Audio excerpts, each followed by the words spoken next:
Right then, another standardish car vlog. So this is one of the new Audi S4s. This is brand spanking new. It's only done a couple of thousand miles. These are pretty, sort of say, unique. I don't think there were any Audi S models with a TDI engine in other than the SQ5s, but I'm sure I've got that a little bit wrong. But anyway, these are pretty good for us because unlike what's happened in the past with all Audi and Volkswagen models, they have a different engine and everything. This Audi S4 engine is identical to the S5 TDI, S6 TDI. I think, are they doing an S7 TDI as well? They probably are. But anyway, so it's carried across all the models. So a lot of people think these are similar to the bi-turbos that used to be in the SQ5, and that's not the case really. So quickly we can look. Not much to see. Like the Passat that we did the feature on a few weeks ago, everybody commented the same thing, that it's quite messy. But as you can see here, they've only got a single turbo. This is a GTD 2263 VZK, I think it is. Not ball bearing, and the wheel is, it's a big billet, the compressor wheel, it's quite a big billet wheel, and that's got an extended tip, I think it's about 66mm, so it is fairly big, but they pushed really, really hard as standard, which we'll have a look at what figures it's done. But as well as the turbo, obviously we've got all the fun party pieces that we're talking about on the Passat before, SCR, low pressure EGR, high pressure EGR, a flap in the exhaust to push more EGR through and everything, all idiously expensive stuff if it was ever to go wrong, but that's by the by. But along with the turbo, this has also got a 48 volt, which is what this is, 48 volt supercharger, which it's the same supercharger that's on the SQ7, which that's got 48 volt anti-roll bars and stuff like that as well. Now, these 48 volt wires are going all over the place, but that is there's a generator here on the engine, which is generating the 48 volts, and I'm pretty sure that's used for other stuff as well, not just the 48 volt generation, but I'd have to look deeper into that and see. We'll put some clarification up if we can, maybe some pictures of what else it works with. Cause the SQ7, there's quite a lot of detailed information out there, and these not so much. But yeah, that supercharger that does about a bar of boost from what we can log, and it pulls 100 amps for 0.1, 0.2 seconds, just as it's trying to spool this turbo up at certain times. There's obviously a lot of other times when it can be getting used, but that's the main time. But still, to be honest, compared to like the older bi-turbos and the bi-turbo Passat that we did the feature on a few weeks ago, if you put these in manual and boot them at 1200-1300 RPM, they are quite lazy really, so it's using that supercharger, I won't say ineffectively, but not as effectively as you'd hope for how much expense it probably cost to put it on there. And it's using the gearbox to sort of mask the, I won't say laziness because it's not really too lazy, but the lag that the turbo's got. The gearbox makes up for that quite well. So the V6 engine in this, the base of it is very similar to what's in our old A4. Danny might put that video where it doing a burnout in it when Scott thought it was a Quattro when it weren't, but anyway, we've used that a lot. The base engine's pretty similar to that, so there's not tons and tons that's moved away from, like the older bi-turbo engines were very similar to the single turbo engine. This is a similar thing really. So whether this is an upgrade, if you blew an engine putting one of these in without the 48 volt system, I'm not too sure at this moment in time. We'd have to start measuring stuff, but there's a lot of components are different, but quite a lot are shared as well. So fairly straightforward as far as the tuning is concerned. It took us a long time to do things, but it's the MD1 ECU, which is easy and hard all at the same time. So we'll just have a quick look at what power they do standard. So obviously bearing in mind it's a single turbo, 343 horsepower is quite substantial, really, and 550 foot-pound of torque at 2300 RPM. So it's working pretty well. Like I said, that's not showing sort of the laziness too much, but you'd expect like on the bi-turbo engines, they're at full boost at 2000 RPM. So we expected, when we saw what turbo these have got and what power output they're making, things to be pushed quite hard. Oh my God, that beep again. It goes on forever, doesn't it, as well? Long enough to check my phone. Keeps beeping. Not important. It's just ridiculous. Perfect.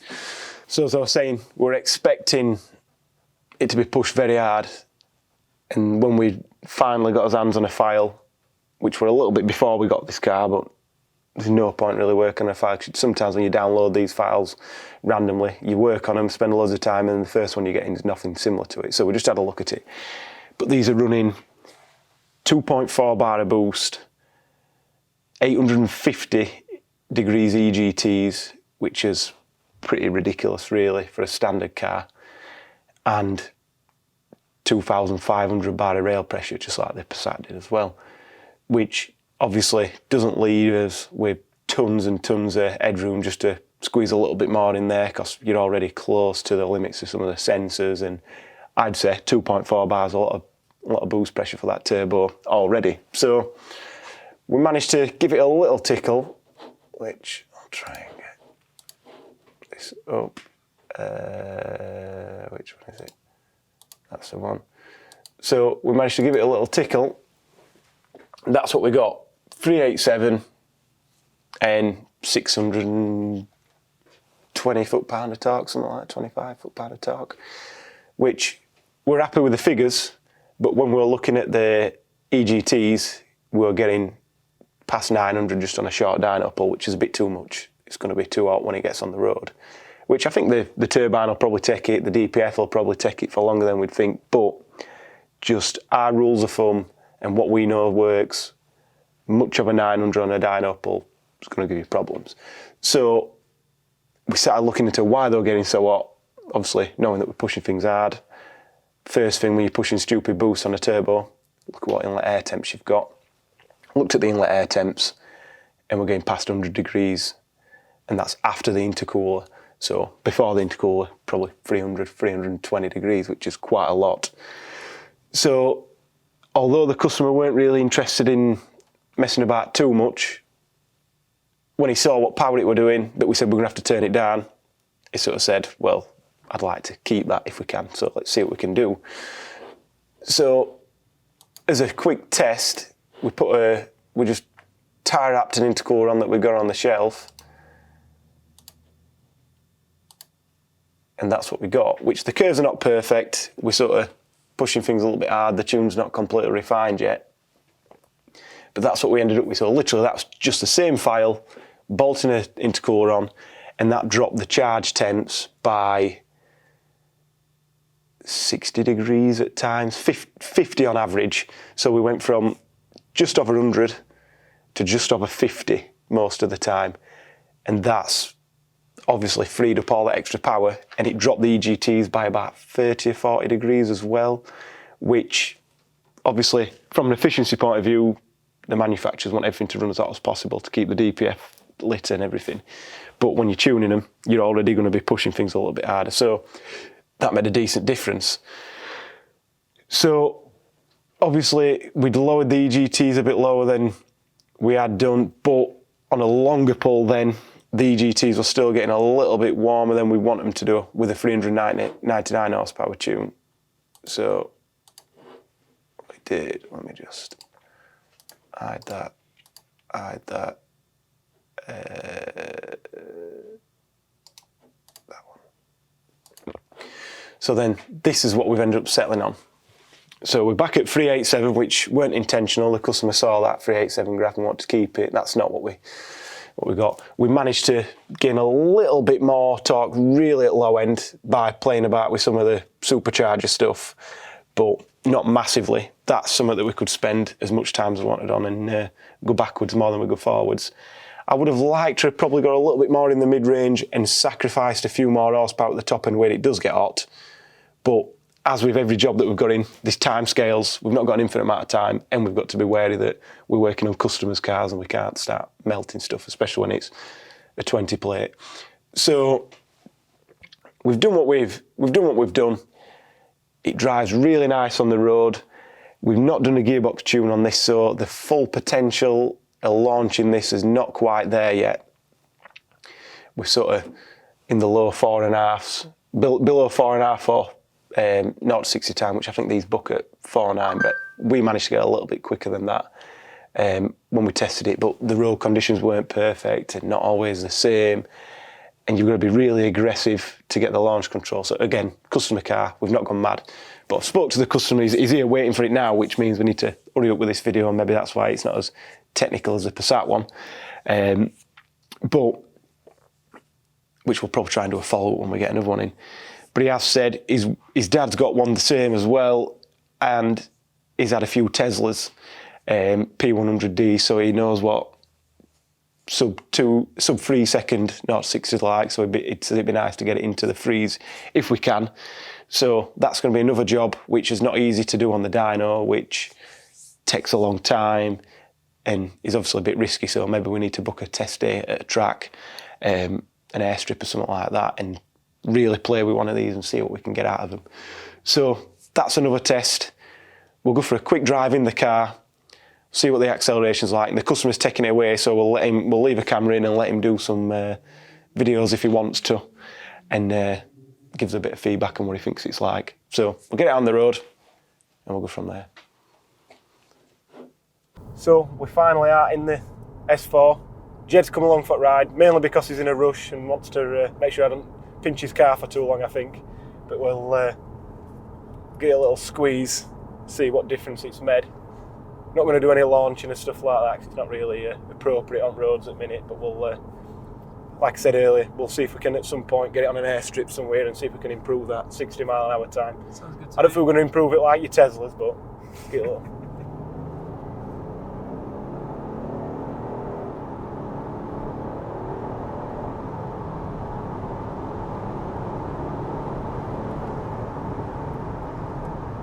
It's made a decent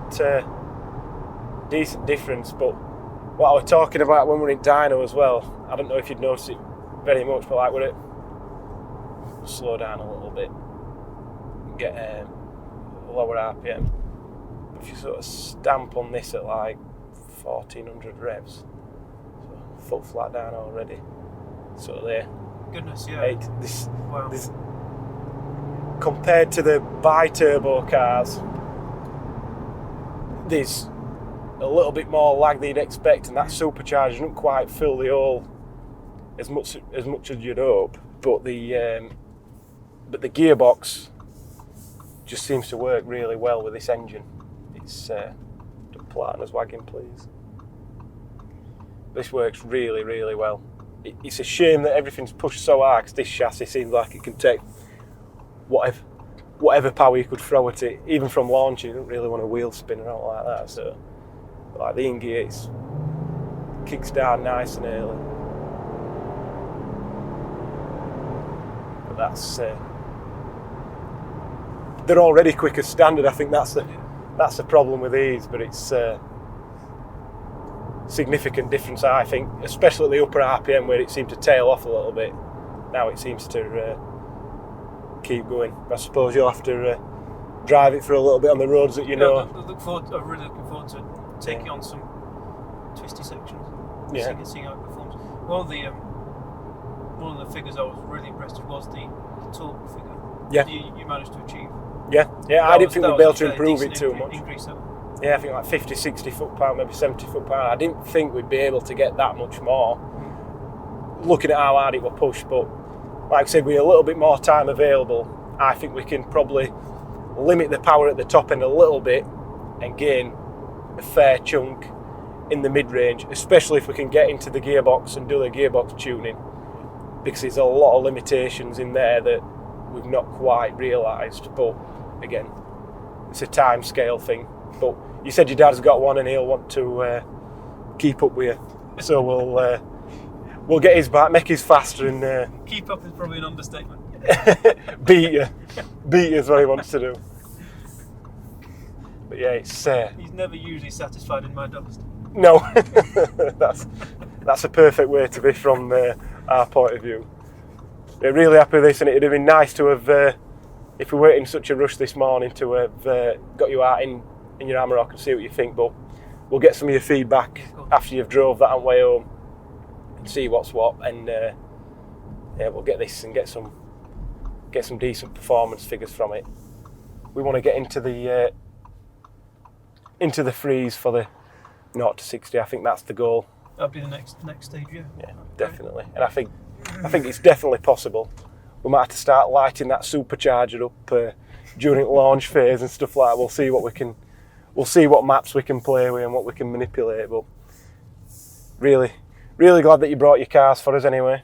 It's been nice to work on them. Not too much pressure time-wise. I think it's more how busy we are during this silly season. It seems to have gone absolutely mental, booked up for 3 and 4 months at a time. But anyway, thank you very much. Thank you, Ryan. Much appreciated. No, appreciate it. It's actually been really good fun dealing with you. The guys been super helpful. Kind of had a bit of banter over emails, and really informative. Couldn't have asked for more kind of communication back and forth. We try not to baffle you too much with science. No, definitely. But put it in. This is the limitation of any engine is generally how hot it's going to get, and this we're already hot, so it's a bit of a pain. But hopefully we laid it out to you in a way that the crazy figures that some people are throwing around saying that they can get, that seem to get revised when you press and say this is what we've seen. But yeah, appreciate your bringing them up to us and putting faith in us anyway to do a good job. I think you kind of, well, so far I've got no reservations, and I'd look forward to kind of seeing where we can take it going forward. Well, thank you very much.